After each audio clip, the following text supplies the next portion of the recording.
Everybody, welcome to Samarth Bharat YouTube channel. ಹಾಗೂ ಇವತ್ತಿನ session ಅಲ್ಲಿ ಬೇಸಿಕ್ ಆಗಿ ಕೆಎಎಸ್ ಮುಖ್ಯ ಪರೀಕ್ಷೆಗೆ ಯಾವ ರೀತಿಯಾಗಿ ತಯಾರು ಮಾಡಬಹುದು ಅಥವಾ ಯುಪಿಎಸ್ಸಿ ಮುಖ್ಯ ಪರೀಕ್ಷೆಗೆ ತಯಾರಾಗುವಂತಹ ವಿದ್ಯಾರ್ಥಿಗಳು ಕೂಡ ಯಾವ ರೀತಿಯಾಗಿ ತಮ್ಮ ಡಿಸ್ಕ್ರಿಪ್ಟಿವ್ ಆನ್ಸರ್ ಅನ್ನು ಸ್ಟ್ರೆಂಥನ್ ಮಾಡ್ಕೊಳ್ಬಹುದು ಅಂತ ಹೇಳುವುದಕ್ಕೆ ಕೆಲವು ಟಿಪ್ಸ್ ಅನ್ನು ಕೊಡ್ಲಿಕ್ಕಿದ್ದೇನೆ. ಸೊ ಫಸ್ಟ್ ಅಂಡ್ ಫಾರ್ಮೋಸ್ಟ್ ನಿಮ್ಗೆಲ್ಲರಿಗೆ ಗೊತ್ತಿದೆ, ಈ ಮುಖ್ಯ ಪರೀಕ್ಷೆಗೆ ತಯಾರು ಮಾಡುವಂಥದ್ದು ಅಂತ ಹೇಳಿದ್ರೆ ಅದೊಂಥರ ಡಿಫ್ರೆಂಟ್ ಸ್ಟ್ರಾಟಜಿ, ಹೌದಾ ಅಲ್ವಾ? ವರ್ಷಾನು ಗಟ್ಟಲೆಯ ತಮ್ಮ ಒಂದು ಓದಿನ ಅನುಭವವನ್ನು ಆ ಲಿಖಿತ ರೂಪದಲ್ಲಿ ಯಾವ ರೀತಿಯಾಗಿ ನೀವು ಸ್ಟ್ರೆಂಥನ್ ಮಾಡ್ತೀರಿ ನೋಡಿ, that is very very important. So ಕೆಲವೊಮ್ಮೆ ಈಗ ಫಾರ್ ಎಕ್ಸಾಂಪಲ್ ಇದಕ್ಕೆ ಬೆಸ್ಟ್ ಎಕ್ಸಾಂಪಲ್ ಹೇಗೆ ಕೊಡ್ಬೋದು ಅಂತ ಹೇಳಿದ್ರೆ, ಈಗ ಅಡಿಗೆ ಮಾಡುವುದು ಒಂದು ಕಲೆ ಆದರೆ ಆ ಮಾಡಿದ ಅಡಿಗೆಯನ್ನು ನೆಂಟರಿಷ್ಟರ ಎದುರು ಅಥವಾ ಊಟ ಮಾಡುವಾಗ ಯಾವ ರೀತಿಯಾಗಿ ನೀವು ಕ್ರಿಯೇಟಿವ್ ಆಗಿ ಅಥವಾ ಏಸ್ಥೆಟಿಕ್ ಆಗಿ ನೀವು ಅದನ್ನು ಸಾದರಪಡಿಸ್ತೀರಿ ನೋಡಿ, ಅದು ಕೂಡ ಒಂದು ಕಲೆ, ಹೌದಾ ಅಲ್ವಾ? ಕೆಲವೊಮ್ಮೆ ಅಡಿಗೆ ಸಾಧಾರಣವಾಗಿರ್ಬೋದು, ಆದ್ರೆ ನೀವು ಬಡಿಸುವಂತ ರೀತಿ ಇರ್ಬೋದು, ಆ ಸುತ್ತಮುತ್ತಲಿನ ವಾತಾವರಣ ಇರ್ಬೋದು, ಅದಕ್ಕೆ ಒಂದು ಆಡ್ ಆನ್ ಆಗಿರುವಂತ ಒಂದು ಎಫೆಕ್ಟ್ ಅನ್ನು ಕೊಡ್ತದೆ, ಹೌದಾ ಅಲ್ವಾ? ಸೊ ಹಾಗೇನೆ ಪರೀಕ್ಷೆಗೆ ಓದುವುದು ಒಂದು ಕಡೆ ಆದ್ರೆ ಮುಖ್ಯ ಪರೀಕ್ಷೆಗೆ ಸಂಬಂಧಿಸಿದಾಗೆ ನಿಮ್ಮ ಉತ್ತರವನ್ನು ಸಾದರಪಡಿಸುವುದಿದೆಯಲ್ಲ, ಅದು ಇನ್ನೊಂದು ಕಲೆ. ಸೊ ಹಾಗಾಗಿ ತುಂಬಾನೇ ಚಾಣಾಕ್ಷತನದಿಂದ ತುಂಬಾನೇ ಜಾಣ್ಮೆಯಿಂದ ಇದನ್ನು ನೀವು ಮಾಡಬೇಕಾಗುತ್ತೆ. ನೀವು ಈ ಮುಖ್ಯ ಪರೀಕ್ಷೆಗೆ ಆನ್ಸರ್ಸ್ ಅನ್ನು ಪ್ರಿಪೇರ್ ಮಾಡುವಾಗ ಹೆಚ್ಚಾಗಿ ಸ್ಟೂಡೆಂಟ್ಸ್ಗಳು ಕೆಲವರು ನನಗೆ ಮೇಲಲ್ಲೂ ಕೂಡ ತಮ್ಮ ಆನ್ಸರ್ ಅನ್ನು ಇವ್ಯಾಲ್ಯುಯೇಟ್ ಮಾಡಲಿಕ್ಕೆ ಕಳಿಸ್ತಾರೆ. ಬಟ್ ಕೆಲವೊಮ್ಮೆ ಸಮಯದ ಅಭಾವ ಇರುವ ಕಾರಣ ನನಗೆ ಕೆಲವೊಮ್ಮೆ ಅಂದ್ರೆ ಅವರಿಗೆ ನಿರೀಕ್ಷೆಯ ಅಂದ್ರೆ ಬೇಗನೆ ಅವರಿಗೆ ಫೀಡ್ಬ್ಯಾಕ್ ಅನ್ನು ಕಳಿಸಲಿಕ್ಕೆ ಆಗದಂತ ಪರಿಸ್ಥಿತಿ ನಿರ್ಮಾಣ ಆಗಿತ್ತು. ಸೊ ಹಾಗಾಗಿ I thought let me upload a video related to UPSC main exam ಅಥವಾ ಕೆಎಎಸ್ ಮೇನ್ ಎಕ್ಸಾಮ್ಗೆ ರಿಲೇಟೆಡ್ ಆಗಿ. ಮುಖ್ಯವಾಗಿ ನಿಮಗೆ ಯಾರಾದ್ರೂ ಗಳಿದ್ರೆ ಅಂದ್ರೆ ಯಾರಾದ್ರೂ ನಿಮ್ಮನ್ನು ಮೆಂಟರ್ ಮಾಡುವಂತ, ಫಾರ್ ಎಕ್ಸಾಂಪಲ್ ಕೋಚಿಂಗ್ ಕ್ಲಾಸಸ್ ಅಲ್ಲಿ ಹೆಚ್ಚಾಗಿ ಮೆಂಟರ್ಸ್ಗಳು ಇರ್ತಾರೆ. ಹಾಗಂತ ಹೇಳ್ಬಿಟ್ಟು ನಿಮ್ಮ ಎಲ್ಲ ಉತ್ತರಗಳನ್ನು ಅವರು ಏನು ಫೀಡ್ಬ್ಯಾಕ್ ಕೊಡ್ಲಿಕ್ಕೆ ಹೋಗುವುದಿಲ್ಲ. ಸೊ ನಿಮ್ಗೊಂದು ರೀತಿಯ ಫೌಂಡೇಶನ್ ಅನ್ನು ಅವರು ಕೊಟ್ಟು ಬಿಡ್ತಾರೆ. ಆದ್ರೆ ಇನ್ನು ಕೆಲವರು ಈ ರೀತಿ ಮೆಂಟರ್ಸ್ಗಳ ಒಂದು ಲಭ್ಯತೆ ಇಲ್ಲದಲ್ಲಿ ಕೂಡ ಕೆಲವೊಮ್ಮೆ ತಯಾರು ಮಾಡಿಕೊಂಡು ಯಶಸ್ವಿಯಾಗಿ ಅವರು ಪಾಸ್ ಆಗುವುದನ್ನು ಅಥವಾ ಕ್ಲಿಯರ್ ಆಗುವುದನ್ನು ಕೂಡ ನಾವು ಕಾಣ್ತೇವೆ. ಸೊ ಹಾಗಾಗಿ ಈ ನಿಟ್ಟಿನಲ್ಲಿ ಮುಖ್ಯವಾಗಿ ನಾನೊಂದು ಎಕ್ಸಾಂಪಲ್ ಕೊಟ್ಟು ನಿಮಗೆ ಅರ್ಥ ಮಾಡುವಂತ ಪ್ರಯತ್ನ ಮಾಡ್ತೇನೆ. ಒಂದು, ಆಗ್ಲೇ ಹೇಳಿದಾಗೆ ನಿಮ್ಮ ಉತ್ತರ ಔಟ್ಸ್ಟ್ಯಾಂಡಿಂಗ್ ಆಗಿರ್ಬೇಕು. ಯಾಕಂದ್ರೆ 250 ವರ್ಡ್ಸ್ಗೆ ಸಂಬಂಧಿಸಿದಾಗಿ ಎಲ್ಲ ವಿದ್ಯಾರ್ಥಿಗಳು ಯಾವುದಾದ್ರೂ ಒಂದು ಟಾಪಿಕ್ ಅಲ್ಲಿ ಬರೀತಾರೆ. ಬಟ್ ಆ ಪ್ರಶ್ನೆಗೆ ಪೂರಕವಾಗಿ ನಿಮ್ಮ ಆನ್ಸರ್ಸ್ಗಳು ಹೇಗೆ ಔಟ್ಸ್ಟ್ಯಾಂಡಿಂಗ್ ಆಗಿ ನಿಲ್ತದೆ ನೋಡಿ, ದೇರ್ ಲೈಸ್ ದ ಮ್ಯಾಜಿಕ್ ಅಂತ ನಾವು ಹೇಳ್ಬೋದು. ಸೊ ಇಲ್ಲಿ ನೋಡಿ, ನಾನೊಂದು ನಿಮಗೆ ಎಕ್ಸಾಂಪಲ್ ಕೊಟ್ಟು ಇದನ್ನು ನಾನು ವಿವರಿಸ್ತೇನೆ. ಅಂಡ್ ಎರಡನೇದಾಗಿ, ಯಾವಾಗಲೂ ಉತ್ತರಗಳನ್ನು ವ್ಯಾಲ್ಯುವೇಟರ್ನ ಪರ್ಸ್ಪೆಕ್ಟಿವ್ ಅಲ್ಲೂ ಕೂಡ ನೀವು ಸಾದರಪಡಿಸಲಿಕ್ಕೆ ನೋಡಬೇಕು. ಯಾಕಂದ್ರೆ ಕ್ವೆಶ್ಚನ್ ನ ಮೂಲಕ ನಿಮ್ಮಿಂದ ಅವ್ರು ಏನ್ ಎಕ್ಸ್ಪೆಕ್ಟ್ ಮಾಡ್ತಾ ಇದ್ದಾರೆ ಅಂತ ಹೇಳುವುದನ್ನು ಕೂಡ ನೀವು ತಿಳಿಬೇಕಾಗುತ್ತೆ. ಸೊ ಈ ನಿಟ್ಟಿನಲ್ಲಿ ಪ್ರತಿ ಪ್ರಶ್ನೆಗೂ ಕೂಡ ಕೆಲವೊಮ್ಮೆ ಕೀವರ್ಡ್ಸ್ಗಳು ಪ್ರಾಬಬಲ್ ಆಗಿರುವಂತಹ ಸ್ಟ್ರಾಂಗ್ ಕೀವರ್ಡ್ಸ್ಗಳು ಇರುತ್ತೆ. ಸೊ ಆ ಕೀವರ್ಡ್ಸ್ ಅನ್ನು ನೀವು ಟ್ಯಾಪ್ ಮಾಡಿ ಅದು ಆದಷ್ಟು ನಿಮ್ಮ ಉತ್ತರ ಪತ್ರಿಕೆಯಲ್ಲಿ ಅದು ಹೆಚ್ಚು ಅದು ರಿಫ್ಲೆಕ್ಟ್ ಆಗುವ ರೀತಿಯಲ್ಲಿ ಅದು ಮಾಡ್ಕೊಳ್ಬೇಕು. ಹಾಗೂ ನಿಮಗೆ ಸಮಯದ ಅಭಾವ ಕೂಡ ಇರುವ ಕಾರಣ ಒಂದನ್ನು ವಿಜುವಲೈಸ್ ಮಾಡ್ಕೊಳ್ಬೇಕು. ಆ ಪ್ರಶ್ನೆಗೆ ರಿಲೇಟೆಡ್ ಆಗಿರುವಂತಹ ಫಾರ್ಮ್ಯಾಟಿಂಗ್ ಅನ್ನು ನೀವು ಯಾವ ರೀತಿ ಪ್ರಸ್ತುತಪಡಿಸುತ್ತಿದ್ದೀರಿ ಅಂತ ಹೇಳಿಬಿಟ್ಟು ಕ್ಷಣ ಮಾತ್ರದಲ್ಲಿ ಒಂದು ರೀತಿ ವಿಜುವಲೈಸ್ ಮಾಡಿಕೊಂಡು ನೀವು ಅದನ್ನು ಸಾದರಪಡಿಸಬೇಕು. ಸೊ ಇಲ್ಲಿ ನಾನೊಂದು ಎಕ್ಸಾಂಪಲ್ ಕೊಟ್ಟು ಇದನ್ನು ನಾನು ನಿಮಗೆ ಇನ್ನಷ್ಟು ಎಕ್ಸ್ಪ್ಲೈನ್ ಮಾಡ್ತೇನೆ. ಸಿಂಪಲ್ ಎಕ್ಸಾಂಪಲ್ ತೆಗೆದುಕೊಳ್ತೇನೆ. Describe the geographical distribution of the tribes in India. Okay, ಭಾರತದ ಬುಡಕಟ್ಟು ಅಥವಾ ಆದಿವಾಸಿಗಳ ಭೌಗೋಳಿಕ ಹಂಚಿಕೆಯನ್ನು ನೀವು ವಿವರಿಸಿ ಅಂತ ಹೇಳಿ ಒಂದು ಪ್ರಶ್ನೆ ಸಿಂಪಲ್ ಆಗಿ ಬಂದಿದೆ ಅಂತ ಹೇಳಿದ್ರು. This is basically a descriptive type of question. Is it clear? ಆದ್ರೂ ಕೂಡ ಇದರಲ್ಲಿ ನಿಮ್ಮ ಆನ್ಸರ್ ಹೇಗೆ ಔಟ್ಸ್ಟ್ಯಾಂಡಿಂಗ್ ಆಗಬೇಕು, what are the keywords that should reflect in your answer, very strong keywords that should reflect in your answer, that will make your answer very strong. So ಈ ಪ್ರಶ್ನೆಗೆ ಹೆಚ್ಚಾಗಿ ನೀವೆಲ್ಲರೂ ಹೇಗೆ ಅಟೆಂಪ್ಟ್ ಮಾಡ್ತೀರಿ ಹೇಳಿ? ಮೊದಲನೇದಾಗಿ ಒಂದು ಪುಟ್ಟದಾಗಿರುವಂತ ಇಂಟ್ರೊಡಕ್ಷನ್ ಕೊಡ್ಲಿಕ್ಕೆ ಪ್ರಯತ್ನ ಪಡ್ತೀರಿ, ಹೌದಾ ಅಲ್ವಾ? 8.6% ಪಾಪ್ಯುಲೇಷನ್ ಇದೆ ನಮ್ಮ 2011 ಸೆನ್ಸಸ್ ಪ್ರಕಾರ. ಹಾಗೇನೆ ಡೆಫಿನಿಷನ್ ಒಂದು ಕೊಡಬಹುದು, ಟ್ರೈಬ್ಸ್ ಇದು ಅಷ್ಟಕ್ಕೆ ನೀವು ನಿಲ್ಲಿಸಬೇಕು. ಅದು ಬುಡಕಟ್ಟುಗಳ ಗುಣಲಕ್ಷಣಗಳು ಅದು ಇದು ಅಂತ ಹೇಳ್ಕೊಂಡು ಹೋದ್ರೆ ನಿಮ್ಮ ಆನ್ಸರ್ ವೇಟ್ ಅನ್ನು ಕಳ್ಕೊಳ್ತದೆ, ಹೌದಾ ಅಲ್ವಾ? Because that is not what is expected there. What is expected there? You have to describe the geographical distribution of tribes in India. So immediate ಆಗಿ ನೀವು ಏನ್ ಮಾಡಬೇಕು ಅಂತ ಹೇಳಿದ್ರೆ, ನೆಕ್ಸ್ಟ್ ಸೊ ಭೌಗೋಳಿಕ ವಲಯ ಅಥವಾ ಹಂಚಿಕೆ ಅಂತ ಹೇಳಿದ್ರೆ ನಮ್ಮಲ್ಲಿ 3 ರೀತಿಯ ವಲಯಗಳಿವೆ. ಉತ್ತರ ಈಶಾನ್ಯ ವಲಯ, ಮಧ್ಯ ವಲಯ ಮತ್ತು ದಕ್ಷಿಣ ವಲಯ. ಇದು ಕೋರ್ ಆಗಿ ಎಲ್ರಿಗೂ ಕೂಡ ಗೊತ್ತಿರಲೇಬೇಕು. This forms the crux of your answer. ಅದರಲ್ಲೂ ಕೂಡ ಪ್ರತಿ ಒಂದು ವಲಯಗಳಲ್ಲೂ ಕೂಡ ನೀವು ಏನೆಲ್ಲ ಕೀವರ್ಡ್ಸ್ ಅನ್ನು ಹೈಲೈಟ್ ಮಾಡಬೇಕಾಗುತ್ತೆ. ಫಾರ್ ಇನ್ಸ್ಟೆನ್ಸ್, ಉತ್ತರ ಈಶಾನ್ಯ ವಲಯ ಅಂತ ಹೇಳುವಾಗ ಅಲ್ಲಿ ಪ್ರಮುಖವಾಗಿ 3 ಕೀವರ್ಡ್ಸ್ಗಳು ರಿಫ್ಲೆಕ್ಟ್ ಆಗಬೇಕು. ಮೊದಲನೇದಾಗಿ ರಾಜ್ಯಗಳು. 1ನೇ ಕೀವರ್ಡ್ ರಾಜ್ಯಗಳು. ಯಾವೆಲ್ಲ ರಾಜ್ಯಗಳು ಆ ವಲಯದಲ್ಲಿ ಬರ್ತದೆ? Is it clear?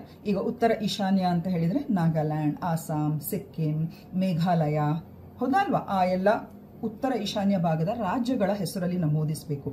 2ನೇ ಕೀವರ್ಡ್ ಆ ವಲಯದಲ್ಲಿ ಕಂಡುಬರುವಂತಹ ಬುಡಕಟ್ಟುಗಳ ಉದಾಹರಣೆ. ಲೇಪ್ಚಾಸ್ ಇರ್ಬೋದು, ಬೂಟಿಯಾಸ್ ಇರ್ಬೋದು, ಖಾಸೀಸ್ ಇರ್ಬೋದು, ಜೈಂಟಿಯಾಸ್ ಇರ್ಬೋದು, ನಾಗಾಸ್. Is it clear? 3ನೇ ಕೀವರ್ಡ್ ಅಲ್ಲಿ ಬರುವಂಥದ್ದು ಯಾವುದು ಅಂತ ಹೇಳಿದ್ರೆ ಆ ಬುಡಕಟ್ಟುಗಳಿಗಿರುವಂತಹ ಜನಾಂಗೀಯ ಲಕ್ಷಣ. ಅಂದ್ರೆ ಆ ವಲಯದಲ್ಲಿರುವಂತಹ ಬುಡಕಟ್ಟು, it is not a separate thing. ಆ ವಲಯದಲ್ಲಿರುವಂತಹ ಬುಡಕಟ್ಟುಗಳಲ್ಲಿ ಕಂಡುಬರುವಂತಹ ಸಾಮಾನ್ಯ ಜನಾಂಗೀಯ ಲಕ್ಷಣ ಯಾವುದು? Can anybody tell me what's the answer? It is the Mongoloid ಲಕ್ಷಣ. ಮೊಂಗೊಲಾಯ್ಡ್ ಜನಾಂಗೀಯ ಲಕ್ಷಣವನ್ನು ಆ ವಲಯದ ಬುಡಕಟ್ಟುಗಳು ಹೆಚ್ಚಾಗಿ ಹೊಂದಿರ್ತದೆ. ಸೊ ಮೊಂಗೊಲಾಯ್ಡ್ ಗುಣಲಕ್ಷಣಗಳನ್ನು ನೀವು ಎಕ್ಸ್ಪ್ಲೇನ್ ಮಾಡಬೇಕಾಗಿಲ್ಲ, ಬಟ್ ಈ 3 ಕೀವರ್ಡ್ಸ್ಗಳಲ್ಲಿ ಮೆನ್ಷನ್ ಆಗಲೇಬೇಕು. ವಲಯಗಳು ಅಂತ ಬರುವಾಗ ಯಾವ್ಯಾವ ರಾಜ್ಯಗಳು, ಆ ರಾಜ್ಯಕ್ಕೆ ಅಥವಾ ವಲಯಕ್ಕೆ ಪೂರಕವಾಗಿರುವಂತಹ ಬುಡಕಟ್ಟುಗಳು, 3ನೇದಾಗಿ ಯಾವ ಜನಾಂಗೀಯ ಲಕ್ಷಣಗಳನ್ನು ಆ ಬುಡಕಟ್ಟುಗಳು ಹೊಂದಿವೆ. ಸೊ ಮೊಂಗೊಲಾಯ್ಡ್ ಜನಾಂಗೀಯ ಲಕ್ಷಣ ಇದು ನಾನು ಔಟ್ ಆಫ್ ಕಾಂಟೆಕ್ಸ್ಟ್ ಹೇಳುವಂಥದ್ದು. ಸೊ ಮೊಂಗೊಲಾಯ್ಡ್ ಅಂತ ಹೇಳಿದ್ರೆ ಒಂದು ರೀತಿ ಚೈನೀಸ್ ಟೈಪ್, ಪುಟ್ಟದಾಗಿರುವಂತಹ ಕಣ್ಣು, ಬೆಳ್ಳಗಿನ ದೇಹ, ಬೆಳ್ಳಗಿನ ಮೈಬಣ್ಣ, ಸಾಧಾರಣ ಮೈಕಟ್ಟು, ನವಿರಾಗಿರುವಂತಹ ಕೂದಲು, ಹಾಗೆಯೇ ಚಪ್ಪಟೆ ಆಗಿರುವಂತಹ ಮೂಗು, ಚಿಕ್ಕದಾಗಿರುವಂತಹ ಕಣ್ಣು. ಬೇಸಿಕ್ ಆಗಿ this are called as a mongoloid racial features. So ಈ 3 ಕೀವರ್ಡ್ಸ್ಗಳು ಅಲ್ಲಿ ಹೈಲೈಟ್ ಆಗಲೇಬೇಕು. ಕೆಲವರು ಏನ್ ಮಾಡ್ತಾರೆ ಅಂತ ಹೇಳಿದ್ರೆ ಸ್ಟ್ರೈಟ್ ಆಗಿ ಇಲ್ಲಿ ಅವರಿದ್ದಾರೆ ಇವರಿದ್ದಾರೆ ಅಂತ ಹೇಳಿ ಆ ರೀತಿಯಾಗಿ ಉದ್ದಗೆ ಬರೆದುಕೊಂಡು ಹೋಗ್ತಾರೆ. ಸೊ ಅಲ್ಲಿ ನಿಮ್ಮ ಒಂದು ಆನ್ಸರ್ಗೆ ಒಂದು ಸ್ಟ್ರೆಂತ್ ಕಾಣೋದಿಲ್ಲ. Is it clear? So next ನೀವು ಮಧ್ಯ ವಲಯಕ್ಕೆ ಬರ್ತೀರಿ. ಮಧ್ಯ ವಲಯದಲ್ಲೂ ಕೂಡ ಆ 3 ಕೀವರ್ಡ್ಸ್ ನ ಆಧಾರದ ಮೇಲೆ ನೀವು ಹೈಲೈಟ್ ಮಾಡ್ತಾ ಹೋಗ್ಬೇಕು. ಯಾವೆಲ್ಲ ರಾಜ್ಯಗಳು ಬರ್ತದೆ, ಅದರಲ್ಲೂ ಪ್ರಾಮಿನೆಂಟ್ ಆಗಿ ಮಧ್ಯ ವಲಯದಲ್ಲಿರುವಂತಹ ಬುಡಕಟ್ಟುಗಳ ಒಂದು ಸಾಂದ್ರತೆ ನಮ್ಮ ದೇಶದಲ್ಲಿ ಅತಿ ಹೆಚ್ಚಿನ ಸಂಖ್ಯೆಯಲ್ಲಿರುವಂಥದ್ದು. The tribals found in the central zone are in higher concentration when it comes to the tribal population. So ಯಾವೆಲ್ಲ ರಾಜ್ಯಗಳು ಬರ್ತದೆ? ಛತ್ತೀಸ್ಗಢ, ಜಾರ್ಖಂಡ್, ಬಿಹಾರ್ ಎಕ್ಸೆಟ್ರಾ. ಹಾಗೆಯೇ ಇಲ್ಲಿ ಪ್ರಾಮಿನೆಂಟ್ ಆಗಿ ಕಂಡುಬರುವಂತಹ ಬುಡಕಟ್ಟುಗಳು ಯಾರೆಲ್ಲ? ಬಿಲ್ಲರು, ಗೊಂಡರು, ಸಂತಲರು. ಸೊ ಇವರಲ್ಲಿ ಕಂಡುಬರುವಂತಹ ಜನಾಂಗೀಯ ಲಕ್ಷಣ ಇಟ್ ಇಸ್ ಕಾಲ್ಡ್ ಪ್ರೋಟೋ ಆಸ್ಟ್ರಲಾಯ್ಡ್ ಜನಾಂಗೀಯ ಗುಣಲಕ್ಷಣ. ಈ ಪ್ರೋಟೋ ಆಸ್ಟ್ರಲಾಯ್ಡ್ ಬೇರೆ ಬೇರೆ ಜನಾಂಗೀಯ ಗುಣಲಕ್ಷಣಗಳನ್ನು ನನ್ನ ಟ್ರೈಬಲ್ ಸೊಸೈಟಿ ಅಥವಾ ಟ್ರೈಬ್ಸ್ ಆಫ್ ಇಂಡಿಯಾಗೆ ರಿಲೇಟೆಡ್ ಆಗಿರುವಂತಹ ಪ್ಲೇ ಲಿಸ್ಟ್ ಅಲ್ಲಿ ನಾನು ಟ್ರೈಬ್ಸ್ಗೆ ರಿಲೇಟೆಡ್ ಆಗಿ ತುಂಬಾನೇ ನಾನು ವಿಡಿಯೋಸ್ಗಳನ್ನು ಹಾಕಿದ್ದೇನೆ. You can check the play list.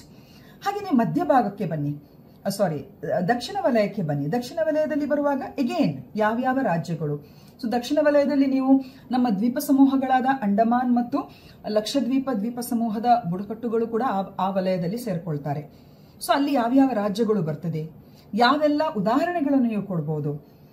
For example, ಈಗ ನೀವು KS ಪರೀಕ್ಷೆ ಬರೆಯುವಾಗ ಆದಷ್ಟು ಕರ್ನಾಟಕದ ಬುಡಕಟ್ಟುಗಳಿಗೆ ನೀವು ಹೆಚ್ಚಾಗಿ ಫೋಕಸ್ ಮಾಡಿ. ಕೊರಗರು, ಜೇನು ಕುರುಬರು ಇತ್ಯಾದಿ. ಓಕೆ, ಮತ್ತು ಅವರಲ್ಲಿ ಕಂಡುಬರುವಂತಹ ಜನಾಂಗೀಯ ಲಕ್ಷಣ, ನೆಗ್ರಿಟೋ ಜನಾಂಗೀಯ ಗುಣಲಕ್ಷಣಗಳು. ಹೆಚ್ಚಿನ ಬುಡಕಟ್ಟುಗಳು ದಕ್ಷಿಣ ಭಾಗದ ಬುಡಕಟ್ಟುಗಳು they possess the negrito racial features.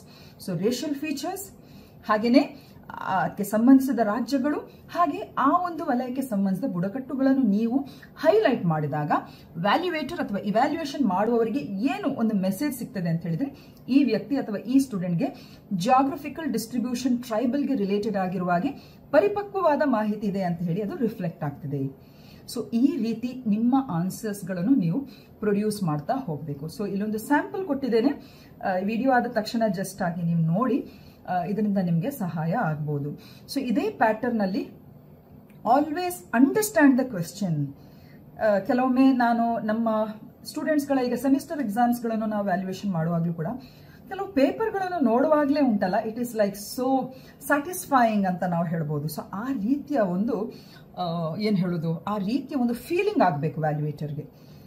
Is it clear? So ಆ ನಿಟ್ಟಿನಲ್ಲಿ ಏನೇ ಆಗಲಿ ನೋಡಿ, ರಿಸಲ್ಟ್ ಏನೇ ಬರುವುದು ಬಿಡುವುದು ಮುಂದಿನ ವಿಚಾರ, ಬರ್ದದಕ್ಕೆ ನಮಗೆ ಒಂದು ರೀತಿಯ ಸಾರ್ಥಕತೆಯ ಒಂದು ಫೀಲಿಂಗ್ ನಮಗೆ ಸಿಗಬೇಕು.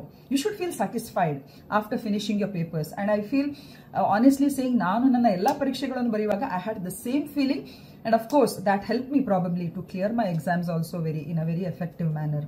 ಸೊ ಹಾಗಾಗಿ ಇದನ್ನು ನಾವು ಕೆಲವರಿಗೆಲ್ಲ ಗೊತ್ತಿರಲಿಕ್ಕಿಲ್ಲ, ಇದು ಯಾವ ಆಧಾರದಲ್ಲಿ ಮೇಡಮ್ ಹೇಳ್ತಾ ಇದ್ದಾರೆ ಅಂತ ಹೇಳಿಬಿಟ್ಟು. Those are watching new students 2017 KS exams ಅಲ್ಲಿ ನಾನು ಕ್ಲಿಯರ್ ಆಗಿ ಡೆಪ್ಯೂಟಿ ಸೂಪರಿಂಟೆಂಡೆಂಟ್ ಆಫ್ ಪೊಲೀಸ್ ಆಗಿ ನಾನು ಆಯ್ಕೆಯಾಗಿದ್ದೇನೆ. ಸೊ ಅದಲ್ಲದೆ ನನ್ನ ಸರ್ಕಾರಿ ಹುದ್ದೆಗಳಲ್ಲಿ ನಾನು ಈಗ ಇರುವಂತಹ ಹುದ್ದೆ ಇರಬಹುದು, ಹಿಂದೆ ಇದ್ದಂತಹ ಹುದ್ದೆಗಳೆಲ್ಲ ನಾನು ಸ್ಪರ್ಧಾತ್ಮಕ ಪರೀಕ್ಷೆಯ ಆಧಾರದಲ್ಲೇ ನಾನು ಪಡ್ಕೊಂಡಿರುವಂಥದ್ದು. ಸೊ ಆ ಒಂದು ಅನುಭವದ ಆಧಾರದಲ್ಲಿ ನಮ್ಮ ವಿದ್ಯಾರ್ಥಿಗಳಿಗೆ ಈ ರೀತಿಯ ಒಂದು ಸಲಹೆಯನ್ನು ಕೊಡಲಿಕ್ಕೆ ಬಯಸ್ತೇನೆ.